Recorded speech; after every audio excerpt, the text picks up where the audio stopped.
Headbangers. Welcome back to the Headbangers podcast. It's 2022. We're your hosts, Nathan and Brad. Here today, we're going to do our top 10 releases of the year of 2021. Now, you might say it's a bit late to be doing this, but we don't give a fuck. We're going to get our entries in. We've been meaning to do this. I couldn't do it last week because I moved into a new place, as you can see. Even, Bob, to be fair, you might not even take notice, to be honest, but like, No, I most of care. most of our viewers are audio listeners. Okay, well, I'm in a different space now, so appreciate it. But yeah, 2021, I think a great year for releases across the metal and hardcore board. Obviously, some other genres as well were great, but say what you want about 2021. It was a bit of a shit year in terms of getting things around, but we did see a bit of normality return. There was some gigs, ones of festivals, so I think towards the end of it, it did get better.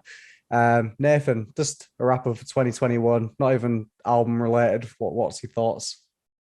I feel like 2021 was actually a good year for me. I mean, like starting a Yeah. new job, you know, I think it was a Okay, good, yeah. I think it kind of was a good like sort of year for this podcast as well. We got to talk to a lot of interesting people. We got a lot of like first times. Like for example, like one thing is that we had one of our first ever videos hit. I think it was over to almost 10K views with the fucking Yep. Slaughter to Prevail. We've grown like subscriber count like dramatically over the last year. I mean, like it doesn't seem like a lot, but like the previous year before that, we had 50 subscribers. We now got Yep. 143. So that's almost 100, subscriber count in 1 year.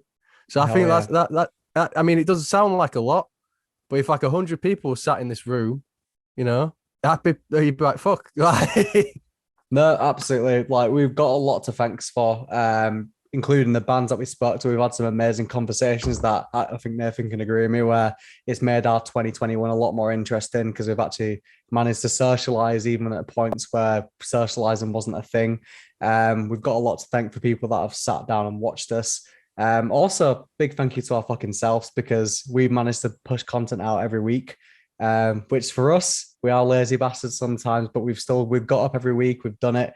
There's been points where we've wanted to give up or we couldn't be asked anymore, but we pushed through it, didn't we? And we've still produced content. We're very happy with the way things are. And guess what? 2022 is going to be a fucking big year. Yeah, I think the biggest thanks has to go to you because I'll actually admit, Brad over that last year put a lot more effort into this podcast than I did. I'll openly say that because to be honest, I had a pretty bad spout in the beginning in the year anyway, like from just sort of motivation in general. I jumped into a new job. That was pretty time consuming.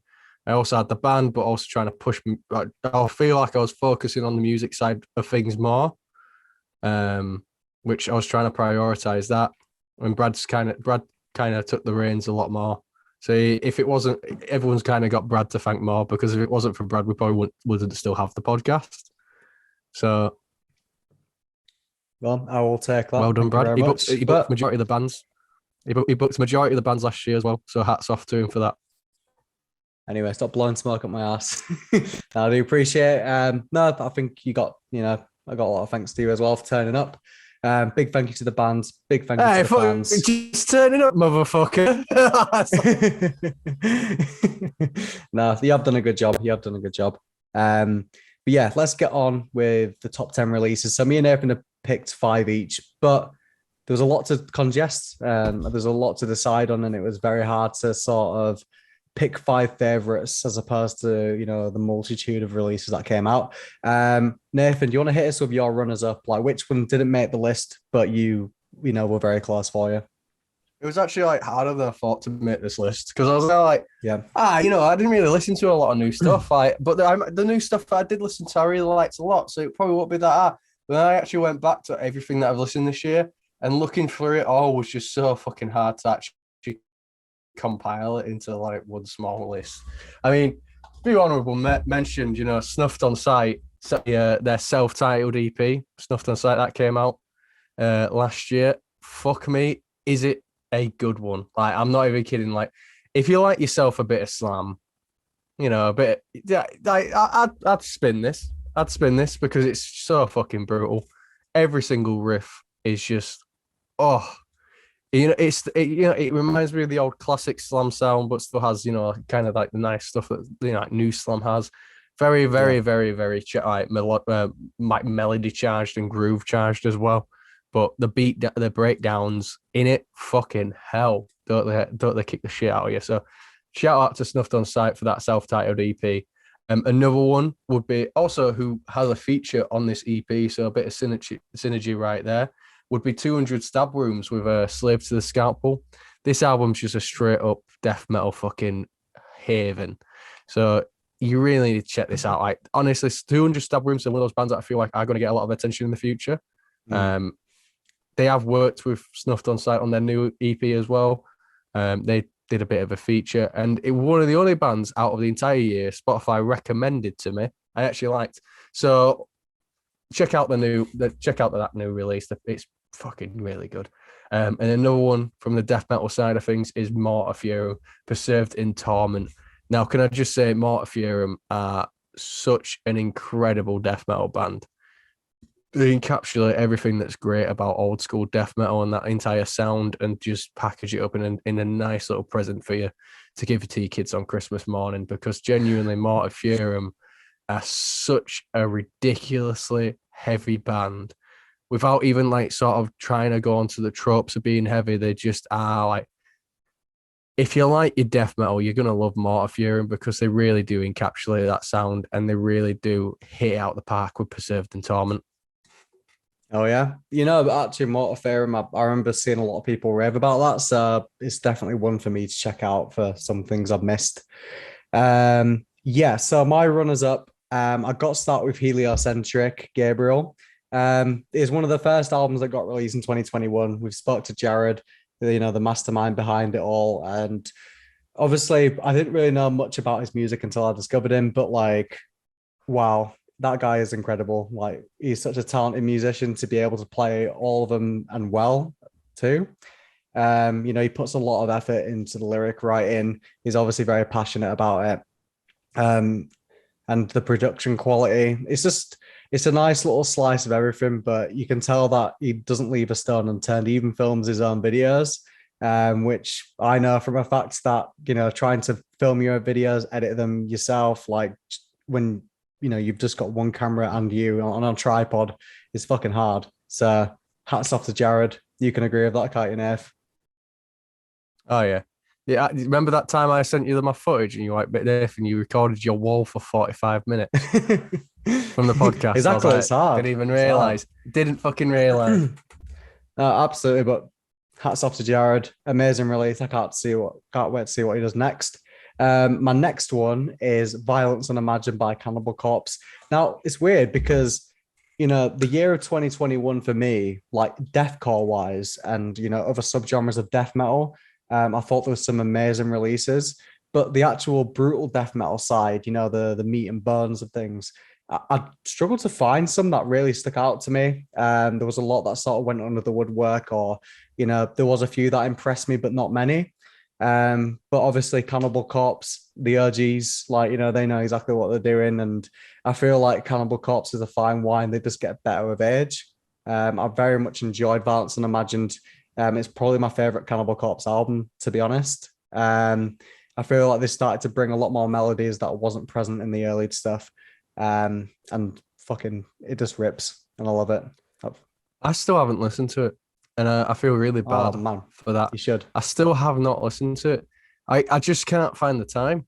I don't know what it is. I feel like it was one of those ones that slipped under my radar. It came out. I wanted to listen to it, but then I found a bunch of other shit, and I was listening to that, and I was like, but I want to get through this album. And then I just never got to it. And now I've come back to it. I feel like it's too late to listen to it, because now when I'm going, hey, the new Cannibal Corpse is sick, everyone's like, yeah, we told you that 6 months ago. And that is a dig at Dylan, you little fucker. Yeah, that is a dig at you, Dylan. If you're watching this, every time you send me a band, I sent you it 6. Look at the chat. Look at the fucking chat. Yeah, getting called out, Dylan. But yeah, no matter how much time has passed, you should listen to this, because in my opinion, it's the best Cannibal Corpse album. Bold statement, I know, but I feel like they know where they are in their timeline. and they've perfected everything. Next, Gojira with Fortitude. Now, a lot of people, I feel like it causes a bit of stir with Gojira. Like everyone seems to have their own favorite era, but to me, I really like this direction that they're going in because Magma was a very steep turn. You know, it was probably the most mellow of their releases. They took a lot of experimental stages with that, but I feel like with Fortitude, they managed to bring it back and take those heavy elements from the earlier albums, but kind of condense them, but still sound like this, I guess, more radio friendly version of Gojira. But I kind of like it. Like they're making death metal hits, which is quite hard to do. You know, it's something that you can sing along to. I know I like my brutal death metal. You know, I like to headbang and just, you know, don't mind if there's going to be like a hook or something like that. But when it comes to Gojira, I think it's good that they remember to make songs. So that's where I stand on Fortitude. I think there's a lot of bangers on there. Amazonia, Born for One Thing, um, The Chant. There's just a lot of nice melodies in there. I think they've been one of the more consistent metal bands from their time zone. I feel like nothing would top like Toxic Garbage Island as a Gojira song for me. Oh, I agree. Like I feel like that's I feel like that's their magnum opus. Like I love that song, and I it's 10 minutes. You know, it's one of the only 10-minute songs I listen to all the way through. Toxic Garbage Island's not 10 minutes. No, wait, not Toxic. A fucking which song is it? I'm fucking. Oh, I think you're thinking of The Art of Dying. The Art of Dying. Yeah, The Art of fucking Dying. That's the one that I meant. Banger. That's the one. All right, yeah, The Art of Dying. I'm sorry. Don't call me a poser in the comments, boys. All the Gojira fanboys. No, but The Art of Dying, that's their magnum opus for me. I prefer that's my favorite release from them. That's my favorite like song from them. I also love, you know, like the Magma era of Gojira when they released like stuff like Stranded as well, because that was when I just started getting into metal. And that's the first Gojira song I ever listened to. One of my friends in the IT room back in sixth form, like, hey, yo, listen to Gojira. Play it. And he played it. We got some weird looks from everyone trying to study, but it was a banger. And like, I feel like with this new album, like, yeah, I get it. It's a lot more radio friendly. It's also, you know, it is well written and it is well produced. It just wasn't my cup of tea. Like, I don't know. Fair. Like, I feel like when it comes to like these older bands that are doing really well, like they've done really well, and they've kind of, I feel like we're seeing the point where a lot of these bands have sort of peaked, like from where they were before, and we're seeing sort of like them progressing as musicians, and then like in a way writing a lot better and introducing a lot more stuff that they want to do, but also at the same time like kind of not grasping that same peak that they had previously. For me, that's my own personal opinion. Yeah, I mean, that's fair, to be honest. I mean, Gojira's, they've got such a variety of fans that love all their albums. You know, everyone's got a favorite, which happens with, there's a few bands like that from Gojira's era. I think the thing it comes down to is just the fact that, you know, they were making quite a few choices right now to go in that direction. But I'd still say they're quite consistent. So that is why Fortitude is my runner-up. But my last one is Slaughter to Prevail with Costellum. Now, damn, fucking Slaughter to Prevail, like everyone's talking about them. I feel like they just blew up so much this year. Well, last year, but probably going to blow up again this year as well. But I thought Costellum was nice. Obviously, they've released some nice albums before that. But with Costellum, I feel like they're sort of coming through now as a band that I can see that are going to get very big. Like the songs that they sound a bit like a Russian Slipknot, like, and that's not in a way that they're copying them. Slipknot. Yeah, they definitely are Russian Slipknot. They've got that vibe. They've got the entire vibe about it. Like it's really hard to describe, but they're just doing everything completely right. From like, you know, Alex Terrible's persona, like he is a front man and he's a stage man, and I think that's very important to have personality as a band. The songwriting is incredible. They've got some incredible hard hitters like Baba Yaga and Demolisher, which you probably would have heard, and Bratva. Like these are like anthems, but also it's almost a turn on its head to what I said before about you know, a band like using melody, but this one it's like the brutality also drives it forward. So yeah, absolutely love Costellum. You know what I was thinking though, Brad, as well, like because like you talking about sort of prevail, sort of like brought it into the like into my head. Then don't you find like we've got a lot of bands that you don't normally do like mad heavy shit, also introducing clean singing into their stuff, like it like fucking even sort of prevail had it in the what's the song? It's like like I can't stand. Yeah, do you know what I mean? Yeah, Like yeah, Baba Yaga. like, Yeah, but yeah, Baba Yaga, Baba Yaga. Like, you know what I mean? Like, we had like a lot of bands kind of introduce like a cleaner sort of vocal melody as well. Like, I kind of find it interesting because I feel like as metal progresses, we've got bands like Love and stuff like that are really, really, really getting popular. I feel like we're sort of deviating away from like, like the oh yeah, but like how great is his like the distortion on his voice. Then again, I feel like a lot of people oppose the argument.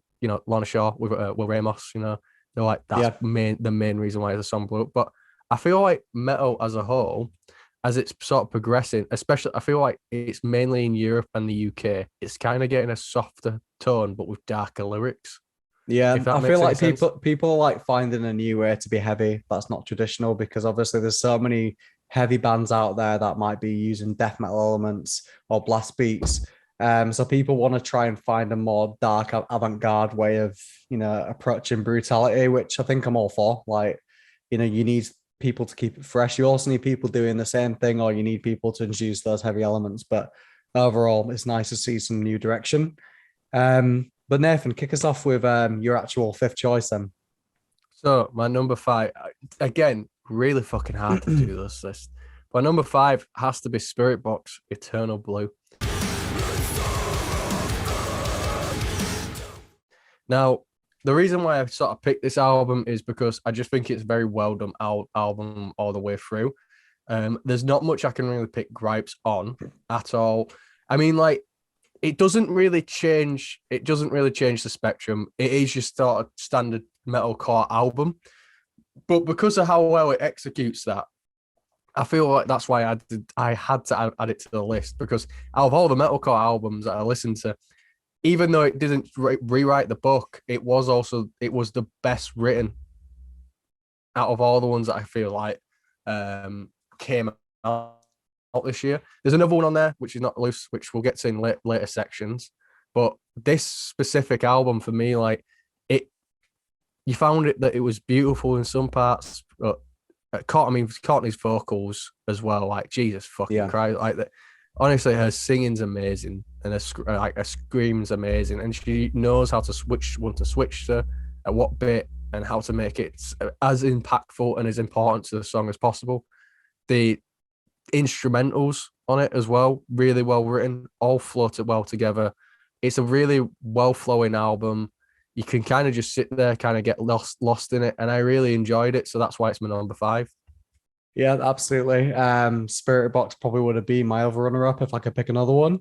They've really come out the woodworks this year. Last year, fucking hell, it's so weird to think it's 2022. But yeah, no, fucking Spirit Box. Yeah, you're right. They don't bring much new to the table, but what they do bring is perfected. Like for a band to sound that perfect, for very early in their career, it's quite incredible. She's such a great vocalist. We all love a Jekyll and Hyde situation when they can switch, and she does it well. It's a nice balance of heavy and soft. So, yeah, hats off to Spirit Box. Looking forward to seeing what they're going to do. It's really funny as well. Like when you find when when where they came from. It's like I wrestle. Have you listened to I Wrestle the Bear ones? Because I showed Siobhan them and she couldn't believe it was like pretty much the same. Like majority of them are the same members. And she was there like, what? And when you listen to I Wrestle the Bear ones, you can hear that Spirit Box sound that was in there all along. And obviously, they left, but it was still it was on a completely different level. Like it was, Yeah. Your standard sort of stuff. But when they came out with this album and switched, and when they came out as Spirit Box in general, I feel like they really, as musicians, matured. And then I feel like that's why they're so good now. Like they'd been playing together for years anyway. And they both you can tell, have a really great dynamic together. Yeah, absolutely. From just listening to their music. So, yeah. Perfect. Yeah, no, really like Spirit Box's album. My personal fifth choice is going to be Turnstile Glow On.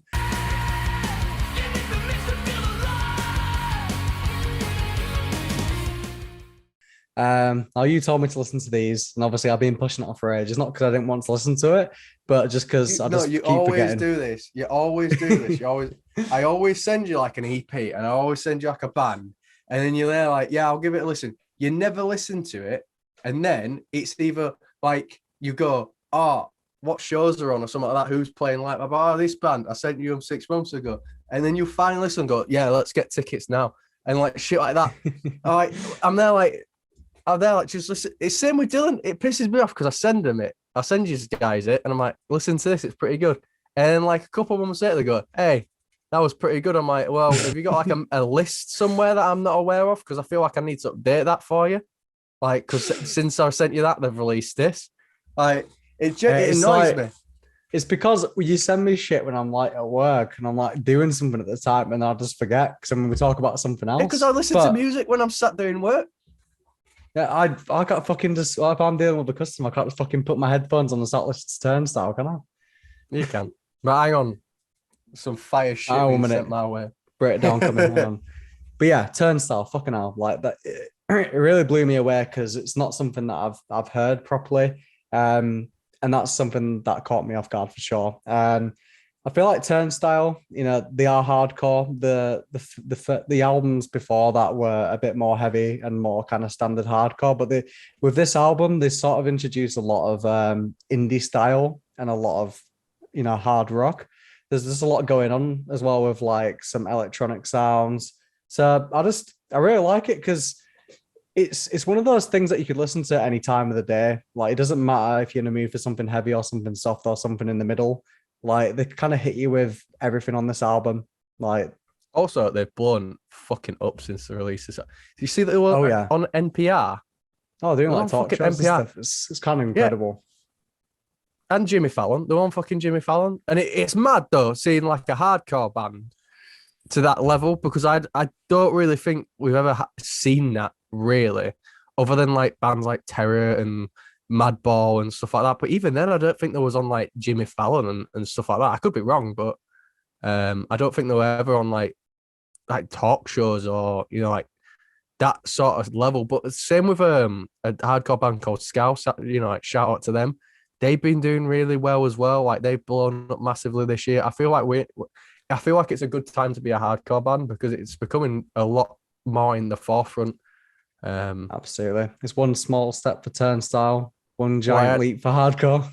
I had a theory on why hardcore's sort of getting more popular, like rise now. Go on. Because I feel like we're right now, like we've always sort of every generation sort of been in like quite a heavily political climate, but Yeah. I feel like our generation has quite a big divide in the political spectrum, but also a very more vocal and educating themselves a lot earlier in Mhm. in their lives. And I feel like because hardcore very much derives from punk, I feel like the old punk mentality is sort of coming back, and the old sort of like, oh well, fuck, like not to be like not to sound like generic, but fuck the government. But no, Mhm. like the sort of like highly politically charged idea and like anger and general resentment against any sort of form of authority is like sort of getting more instilled in us and more prevalent as well, especially since we're going for like these sort of times and everything like that. I feel like that's why hardcore is sort of on the rise because a lot of people are like just so frustrated about everything that they just go, I'm not angry. I want to listen to someone as angry as me about this situation. Yeah, I mean, you could definitely be right. Obviously, they do feed into each other quite a lot. Turnstile as a whole, though, very, very good album with Go On. I think there's something for everyone. When I say, if you do put it on and you show someone that might not even like hardcore, they probably will see some elements that will appeal to them. So, fucking great album. I've been spinning it all week and I'm going to continue to spin it. And I really hope that they continue in this new direction of like pushing boundaries. Because I like an album to catch me off guard, and that's exactly what it did. What's your number 4? So Sure. Oh my God, Nathan's got a hardcore band on his list. So my number 4 is Spy, Habitual Offender.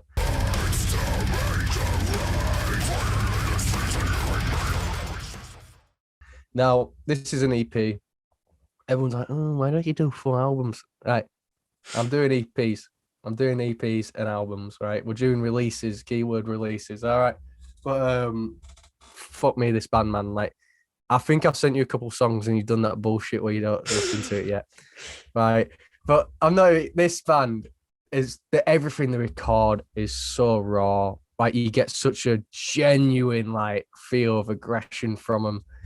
And it's just like it's honestly it's hard to describe in words how good this is, but it's like one of those things. It's like pause this, we'll wait, listen to it. Wait a second, Brad.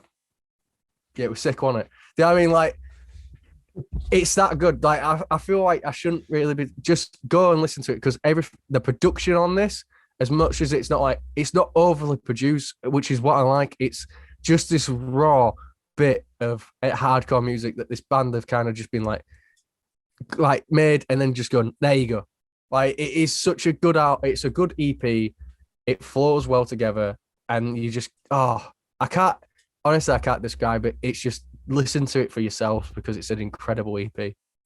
Yeah, no, I'll probably give it a listen at some point. But Yeah, yeah, I think sometimes the rawness of an album can be appealing sometimes because it's sort of like getting some meat, you know what I mean? You can get like some processed shit in the fridge, but sometimes you want it raw. You want like a fucking sirloin steak.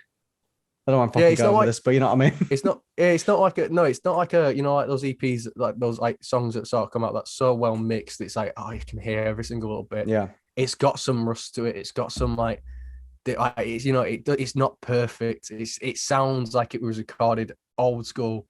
You know, it sounds like it was recorded on older equipment. You can hear the static in the guitars.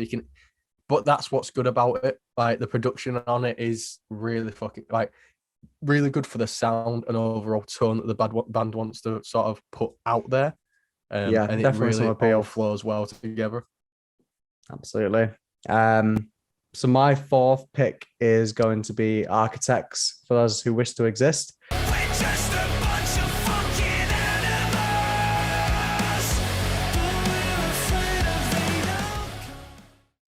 Now this is now there's been like quite a few bands that have released albums this year that I feel like has caused a bit of a stir in the sense that, you know, the fans are quite divided with it. Obviously they came out with Doomsday and a lot of people, everyone loved that album. It was great. However, this album for me really invoked my love for Architects because I've always sort of slept on them. And I didn't know why, because I listened to this album and I was like, fucking hell, like they've been out for a lot of years now. You know, they know what they're doing. They've got a big fan base, quite popular.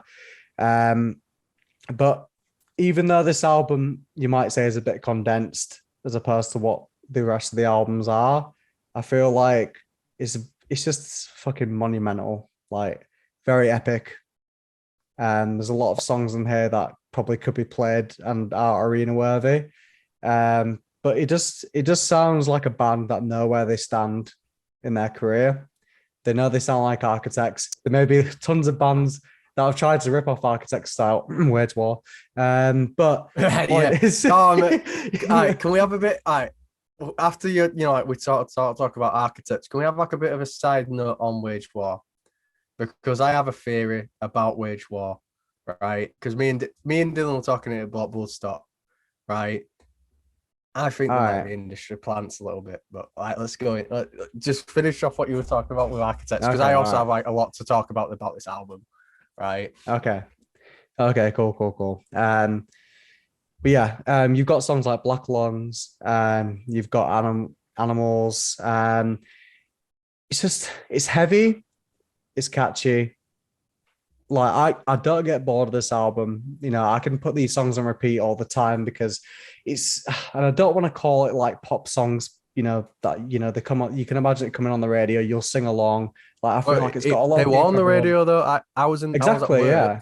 I was at work when the album came out and I'd listened to the entire album And I was sat there, and like 4 songs from that album came on. I was there like, wait, this is and it was on Radio 1. And like everyone at work like couldn't believe what I couldn't work out why I was just so excited about hearing it on the radio. I'm like, you don't fucking understand. I was like, you don't understand like why I'm freaking it. I was like, I've just listened to this whole album, and to hear it on the radio and it's a fucking metalcore band from the UK is pretty good for me. Yeah, Like that's pretty. absolutely. I don't get to see that often. It's a good thing for metalcore, good thing for metal. Like, I know people will have a thing against metal bands when they sort of become more mainstream, they get more popularity, but it is a good thing for metal because it is encouraging more listeners to come in. Like, it's still going to remain underground. Like, metal's never going to be fucking number one, genre to listen to just because of the way it is. But that being said, you're still bringing more people to appreciate this art form. And I think Architects have made much like Turnstile, and making steps to sort of branch out, still remaining their identity, but they're dragging more people in to say, hey, this genre's sick, and here's why. Yeah, no, I really enjoy it. It would have been on the list, but I feel like it was always like I kind of listened to it. I loved it. Span it for like a couple weeks. Yeah.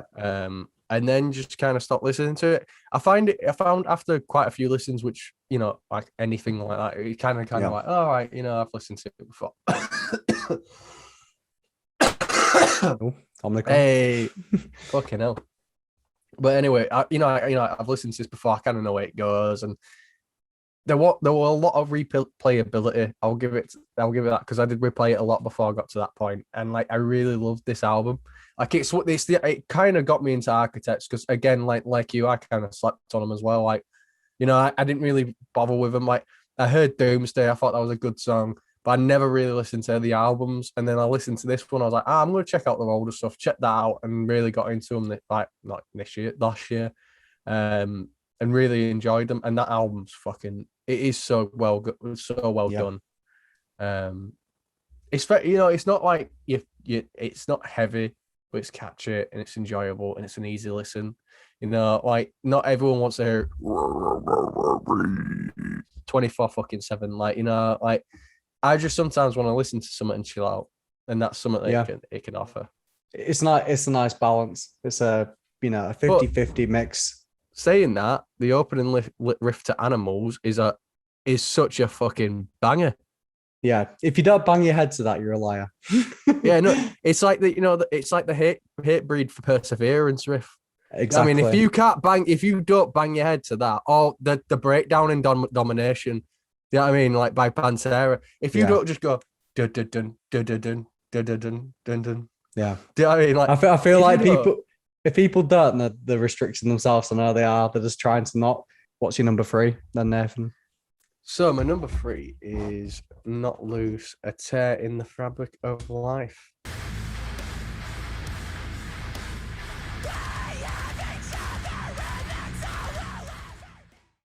Banger of an album. Right.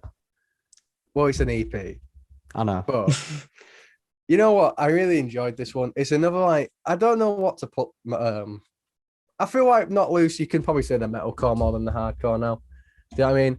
Like, I feel like this EP was like a step up from them, like a different shade of blue. We're kind of the one that kind of put them more on the map. Arguably, you could say Counting Worms put them on the map. It did, but this one, like, definitely, like like the count, like a different shade of blue, definitely sort of solidified that they were on that map. You know what I mean? Like they got the name, like, you know what I mean? Like, sign off, that's Not Loose. But this one, like, it was something else. Like, it was an expansion on that. It's like, you ever played The Witcher? Right, Brad? Well, of course you played The Witcher, right? So remember the Blood and Wine DLC? Oh, yeah. Yeah. This EP is the Blood and Wine DLC to a different shade of blue. Do you know what I mean? Like completely changed the game where you're like, hey, this is worth my money. Like, it will honestly, for one, it was a concept EP. It told the same story throughout, which offered a new layer of their songwriters as musicians. and it was very enjoyable. Like, try listening. Like, it's one of those things that you need to listen to as a full piece. Like, you can't just listen to one song, like, because the beginning of that one song goes and is the end of another. So the whole thing flows really well. It's heavy as fuck. Everyone stepped up their game. There's new influences in there, and the breakdowns are just not loose heaviness, but it's just gotten a lot better. They perfected it. So that's my number. That's my number 3. Absolutely. I adored this EP. As soon as you showed me where the light divides the hollow, I was just like, this is the scoop of heaviness that I needed that year. It's probably one of the heaviest songs released that year, if not the heaviest. Obviously, there's different definitions of heavy now, but that song absolutely slaps. The breakdown in that, just incredible. Love the animated video that went along with the whole concept as well. Reminds me of Limbo in a way, just the way that it's like, using the white and black contrast. But no, incredible. Great step for Not Lose, to be honest. I think it's their most incredible work that they've done. So my number 3 is going to be Arcspire.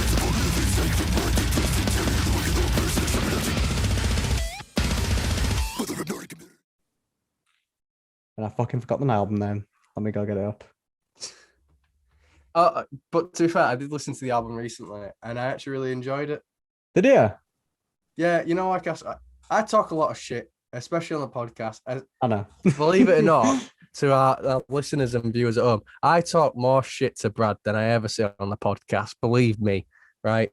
A lot of people probably would unsubscribe if Nathan was left unfiltered for 5 minutes.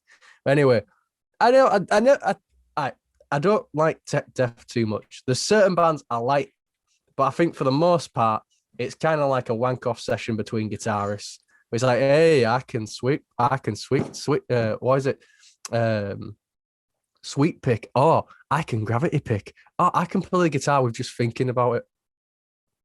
I mean, like, it's like kind of like, but there's a few bands that I really liked. Arcspire is one of the exceptions. This album got me into tech death a little bit more. I am just starting to enjoy it a lot more. I feel like I oversimplified it a little bit. Like, admittedly, sometimes it does still feel like it's like, yeah, you kind of forgot to put a song in there, lads. Like, when it comes, I'm talking about tech death as well, not as an Arcspire, but the entire album from Arcspire is pretty fucking good. Like, I really enjoyed it, and it probably would have made it to the list. It's just one of those things, like, I only added stuff that I constantly listen to throughout the year. Now, one thing that I listen to and go, I liked that. Listen to a few more tech death bands. I'm like, I liked that. I'm kind of wrong about tech death. Yeah. I mean, so the album's called Bleed the Future. It's a bit like what you were just saying just then. I feel like Arcspire, they know that they're incredible players. Like, they even got one song on here that is so incredibly fast. Ollie managed to keep up with the vocals, but they know how to make tech death into songs. Like, they know when to slow it down. They know how to format in a way that's congestible. It seems like they know what they're doing. Like, they can have a bit of a wank off with the guitars, but it sounds good. It's melodic. Like, there's thought process behind it. I love tech death, even when it is a bit more sporadic. But what tech death I love the most is when they can actually make it into harmonies. Arcspire do this so well. Ollie is a fucking incredible vocalist, probably one of the best around at the moment. Just the fact that he can go at that speed, it's almost like he's rapping the lyrics out. Like, I remember, like, listening to his podcast with Vox and Hops, and he was just saying just how many lyrics he has to write down just to spit them all out. I mean, to be honest, even in just one of the fucking songs, he must go for about 1,000 lyrics. I mean, can you imagine him writing out on paper? He must be like, how many trees has been killed because of Ollie? Yeah. Hey, do you do A5 notebook? No, you don't. Yeah. Right. Can I have a scroll, please? As well, not only that, Dean, props to him, because he actually, like, he's pretty smart as just a musician in general. He has that YouTube channel that he does with his wife as well, who's also in a death metal band. The name escapes me, but that, in a sense, because I got into Arcspire from listening to Dean, for watching Dean's YouTube channel. I really enjoyed the videos. I'm like, you know what? I haven't listened to Arcspire. And they're one of the only tech death bands I actually really like. Like, from Dean's personality as well as a guitarist and a person. Like it comes through, and it's great marketing because at the end of the day, personalities sell. So Exactly. I could say the same props off about to him. Yeah, I'd say the same about Ollie as well. He's a very recognizable person. And I feel like their personas really drive the band as much as the music does. You've got some incredible songs, Bleed the Future, my fucking favorite, Drone Corpse Aviator. Fucking hell, that That's a song just banger. That is a absolutely, fucking that pops yeah. off. It absolutely pops off. Um, there's just as a heavy album, this is my favorite heavy album of the year because it slaps you in the face. But I love the solos in it. It's so beautiful. Like I absolutely just love everything about this, and I didn't think that Arc Spire could top the previous release, but they managed to do it. Definitely. So, on to the number. These are the meat and potatoes of the episodes. Getting down to the grits of it now. Well, we're in the top three, so already at the meat and potatoes. But number 2 for me is Mole Diorama.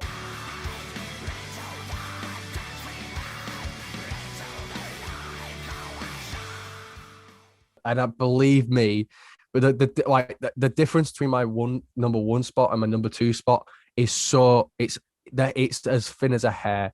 Like it's just I listen to number 1 way more, and that's all it is. But that Diorama is such a beautiful album, and from speaking to Kim, getting early access, it's just been like a dream. Like first of all, and on a note on Diorama as well as interviewing Kim. In one of our previous episodes, like getting that early release was something that we dreamed of getting when we first started the podcast. We were like, what if we got to the size where we even got early releases and stuff like that, and we actually got that opportunity from this. And going into it, Brad listened to him a little bit more. I hadn't really listened to him before the podcast. And then obviously we got early access to this album and listened to it, and I've become such a giant fan of Mole that because it's such a beautiful, beautiful album. And I even when we wrote the review on it, I put like a quote that said "beauty in darkness," which is something that I just feel like perfectly encumbers the album and perfectly sort of describes the album. And from speaking to Kim, the themes that are covered in the album very much represent that as well. I just really loved it. Like it got me into Mole as a band. And I said this openly on the podcast. Like I listen to a lot more hardcore music and a lot more different stuff now. I don't really. I found that I love death metal. I found that I really like hardcore. But for the most part, other sides of metal haven't stuck for me. And sometimes I just don't. There's been times where I don't really listen to metal for a while, and I find it hard to get excited about it. But this one sort of woke up that side of me where I was there, like got excited about releases again because it was so different, it was so refreshing, and it was so great to listen to. So Absolutely. That's why it's and the only reason why it's at my number 2 is because I just simply listened to my number 1 way more and went back to it a little bit more. But to be fair, like I could easily say I'd much prefer putting these 2 as tied because I feel like I enjoyed them both as much. So what about you, Brad? What about your number 2? Well, ditto what you said about Mole, but for reasons. Oh wait. My number 2 is Trivium and the Court of the Dragon.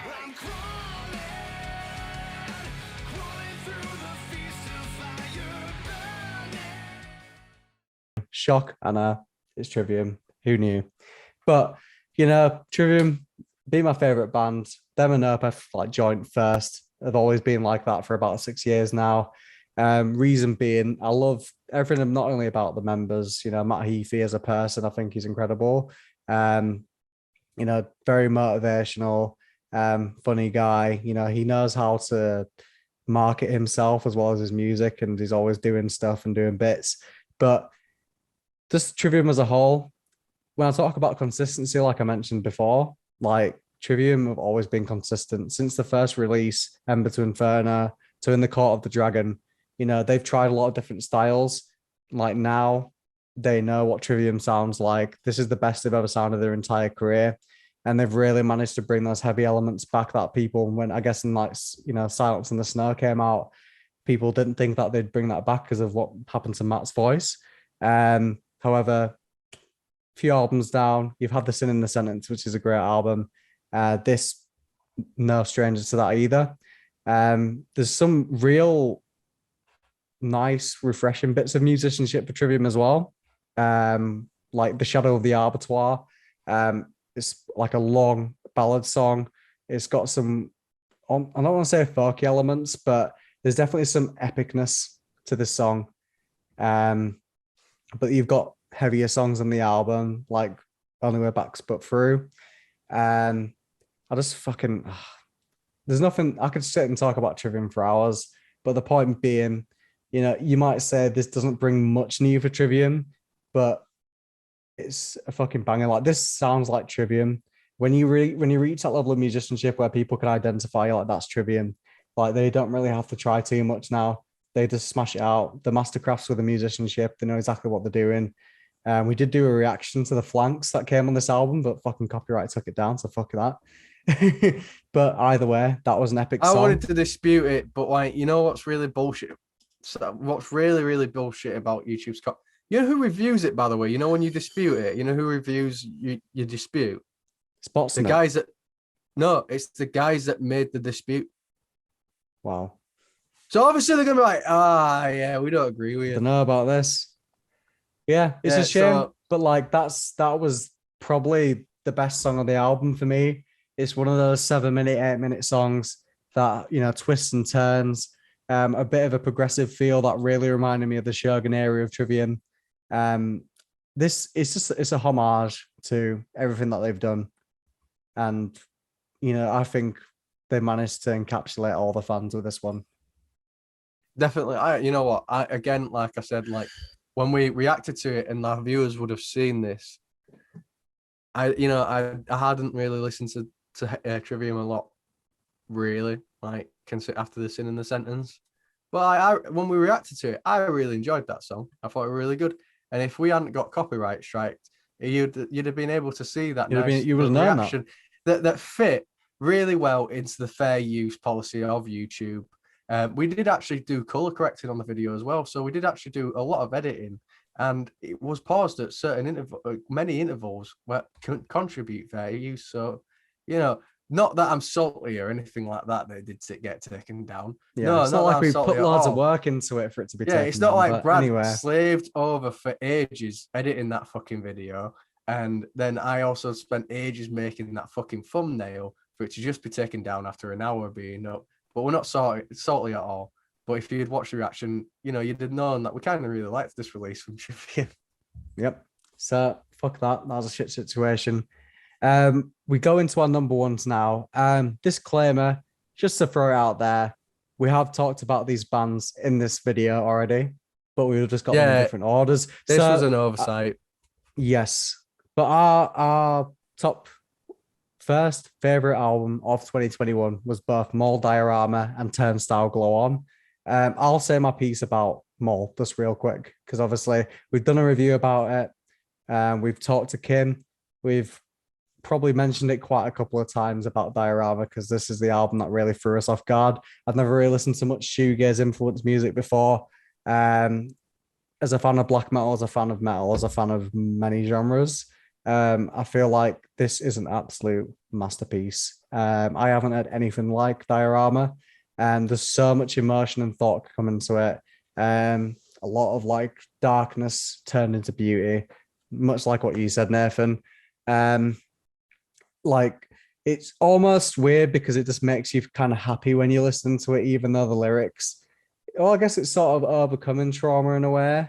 But even though the subject matter is quite deep, I always get a good feeling listening to this album. Maybe that's the vibe it was meant to give off. But I love how like everyone can have a different experience listening to this. If you haven't listened to Diorama, I think you'd be surprised with what you might find out. Yeah, so fuck it. I'm gonna say that my number one and number two is adjoined, because I feel like really bad picking. It feels like I'm picking between which one's my favorite child.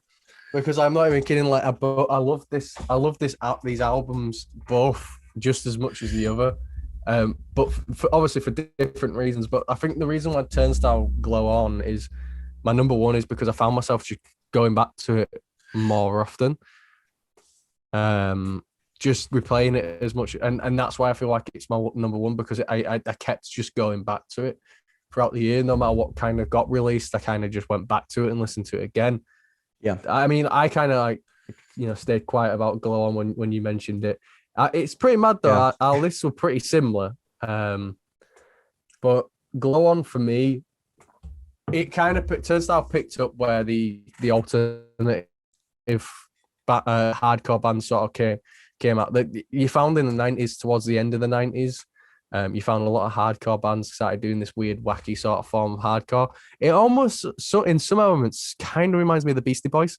Like, in terms of like, just, I can't describe it. Like, it's like a hardcore band that's then gone into a different, like, sort of what feels like a different genre. Right, this album doesn't feel like a true hardcore album, not to be like elitist, but it doesn't sound like a true hardcore album. But that's what's good about it, is that it has all these different influences in there.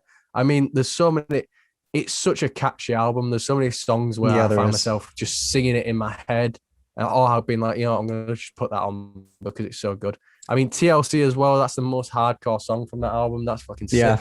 But there's just so many. It's also got a very like surfer dude vibe to some of the songs. Like, I mean, where you can imagine some guys are sat on a beach having some beers with their friends.